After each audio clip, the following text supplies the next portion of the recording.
Hebbagodi car ಅಪಘಾತಕ್ಕೆ twist. Cricket tournament ವಿಚಾರಕ್ಕೆ murder. ಇದು ಅಪಘಾತ ಅಲ್ವಾ? ಕೊಲೆ ಆಗಿದ್ಯಾ? ಮೃತನ ತಾಯಿಂದಲೇ ಗಂಭೀರ ಆರೋಪ.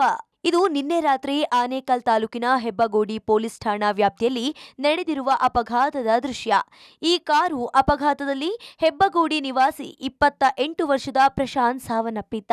ಆದರೆ ಇವತ್ತು ಈತನ ತಾಯಿ, ಸ್ನೇಹಿತರು ಗಂಭೀರ ಆರೋಪವನ್ನ ಮಾಡ್ತಿದ್ದಾರೆ. ನಿನ್ನೆ ಕ್ರಿಕೆಟ್ ಪಂದ್ಯ ಮುಗಿಸಿಕೊಂಡು ಮೃತ ಪ್ರಶಾಂತ್ ಮತ್ತು ರೋಷನ್ ಮದ್ಯದ ಪಾರ್ಟಿ ಮಾಡಿದ್ದಾರೆ. ಈ ವೇಳೆ ಇಬ್ಬರ ನಡುವೆ ಗಲಾಟೆ ನಡೆದಿದೆ. ಮನೆ ಕಡೆ ಹೋಗುವಾಗ್ಲೂ ಕಾರಿನಲ್ಲಿಯೇ ಇಬ್ರು ಕಿತ್ತಾಡಿಕೊಂಡಿದ್ದಾರೆ. ಇದರಿಂದ ಆಕ್ರೋಶಗೊಂಡ ರೋಷನ್ ಅಡ್ಡಾದಿಡ್ಡಿ ಕಾರು ಚಾಲನೆ ಮಾಡಿ ಮರಕ್ಕೆ ಡಿಕ್ಕಿ ಹೊಡೆದಿದ್ದಾನೆ. ಡಿಕ್ಕಿ ರಭಸಕ್ಕೆ ಗಂಭೀರವಾಗಿ ಗಾಯಗೊಂಡಿದ್ದ ಪ್ರಶಾಂತ್ ಆಸ್ಪತ್ರೆಗೆ ಸಾಗಿಸುವ ವೇಳೆ ಮೃತಪಟ್ಟಿದ್ದಾನೆ. ಆದ್ರೆ ಈಗ ಈ ಪ್ರಕರಣಕ್ಕೆ ಪ್ರಶಾಂತ್ ತಾಯಿ ತಿರುವು ಕೊಟ್ಟಿದ್ದು ಇದು ಅಪಘಾತ ಅಲ್ಲ, ಉದ್ದೇಶಿತ ಕೊಲೆ ಎಂದು ಗಂಭೀರವಾಗಿ ಆರೋಪಿಸಿದ್ದಾರೆ. ಅಪಘಾತ ಅಲ್ಲ, ಬೇಕಂತಲೇ ಕೊಲೆ. ಕಾರು ನಿಲ್ಲಿಸಿದ್ರೆ ಪ್ರಶಾಂತ್ ಬದುಕ್ತಿದ್ನಾ? ಹೌದು, ಮೃತ ಪ್ರಶಾಂತ್ ಕುಟುಂಬಸ್ಥರು ಆರೋಪಿ ರೋಷನ್ ವಿರುದ್ಧ ಗಂಭೀರ ಆರೋಪ ಮಾಡಿದ್ದಾರೆ. ಅಪಘಾತವಲ್ವಾ, ಕೊಲೆನಾ? ನಿನ್ನೆ ಕ್ರಿಕೆಟ್ ಪಂದ್ಯದಲ್ಲಿ ಪ್ರಶಾಂತ್ ತಂಡಕ್ಕೆ ಸೋಲು. ಈ ವೇಳೆ ರೋಷನ್ ಪ್ರಶಾಂತ್ ನಡುವೆ ಕಿರಿಕಾಗಿದೆ. ಇದಾದ ಬಳಿಕ ಪ್ರಶಾಂತ್ ಮನೆಗೆ ಬಂದಿದ್ದ. ಕ್ರಿಕೆಟ್ ಟೂರ್ನಮೆಂಟ್ ಸೋತಿರೋದಾಗಿ ಬೇಸರದಲ್ಲಿ ಹೇಳಿಕೊಂಡಿದ್ದ. ನಿನ್ನೆ ರಾತ್ರಿ 2:30ಕ್ಕೆ ಫೋನ್ನಲ್ಲಿ ಮಾತಾಡಿಕೊಂಡು ಹೊರ ಬಂದಿದ್ದ. ಮತ್ತೆ ಮೈದಾನಕ್ಕೆ ಹೋಗಿದ್ದ ರೋಷನ್ ಜೊತೆ ಗಲಾಟೆ ನಡೆಯುತ್ತಿದ್ದಂತೆ ಸ್ಥಳದಿಂದ ಕಾಲ್ಕಿತ್ತಿದ್ದ ರೋಷನ್ ಕಾರು ಅಡ್ಡಗಟ್ಟಲು ಮುಂದಾಗಿದ್ದ ಪ್ರಶಾಂತ್ ಎಡಭಾಗದ ಕಿಟಕಿಯಲ್ಲಿ ಪ್ರಶಾಂತ್ ನೇತಾಡುತ್ತಿದ್ರು. ಅತಿ ವೇಗವಾಗಿ ಕಾರು ಚಾಲನೆ ಮಾಡಿ ಮರಕ್ಕೆ ಡಿಕ್ಕಿ ಹೊಡೆದಿದ್ದಾನೆ. ಡಿಕ್ಕಿಯ ರಭಸಕ್ಕೆ ಪ್ರಶಾಂತ್ ತಲೆಗೆ ಗಂಭೀರ ಪೆಟ್ಟಾಗಿದೆ. ಕೊಲ್ಲುವ ಉದ್ದೇಶದಿಂದಲೇ ರೋಷನ್ ಅಪಘಾತ ಮಾಡಿದ್ದಾನೆ ಎಂದು ಮೃತ ಪ್ರಶಾಂತ್ ಕುಟುಂಬಸ್ಥರು ಆರೋಪಿಸಿದ್ದಾರೆ. ಇದಕ್ಕೆ ಸಾಕ್ಷಿ ಎಂಬಂತೆ ಮೃತ ಪ್ರಶಾಂತ್ನ ಕೊನೆ ಕ್ಷಣದ ದೃಶ್ಯಗಳು ಪಬ್ಲಿಕ್ ಟಿವಿಗೆ ಲಭ್ಯವಾಗಿದೆ. ದೃಶ್ಯದಲ್ಲಿ ಕಾರಿನ ವಿಂಡೋ ಭಾಗದಲ್ಲಿ ಪ್ರಶಾಂತ್ ನೇತಾಡುತ್ತಿರೋದು ಸೆರೆಯಾಗಿದೆ.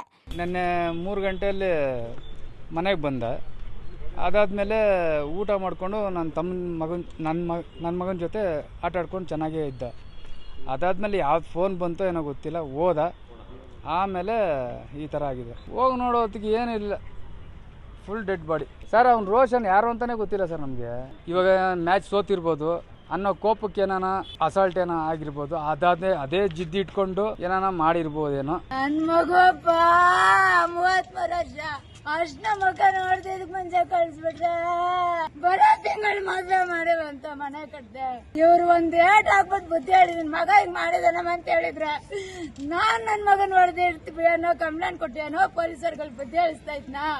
ಇವ್ರ ಪ್ರಾಣ ತೆಗಿಯೋದು ಏನಿತ್ತಪ್ಪ, ಏನ್ ಕೊಟ್ರೆ ಕ್ರಿಕೆಟ್ ಟೂರ್ನಮೆಂಟ್ ವಿಚಾರದಲ್ಲಿ ಗಲಾಟೆ. ಬಿಯರ್ ಬಾಟಲಿನಿಂದ ಪ್ರಶಾಂತ್ಗೆ ಹಲ್ಲೆ, ನಾಲಿಗೆ ಕಟ್. ದೃಶ್ಯ ಆಧರಿಸಿ ಆರೋಪಿ ರೋಷನ್ ಅರೆಸ್ಟ್.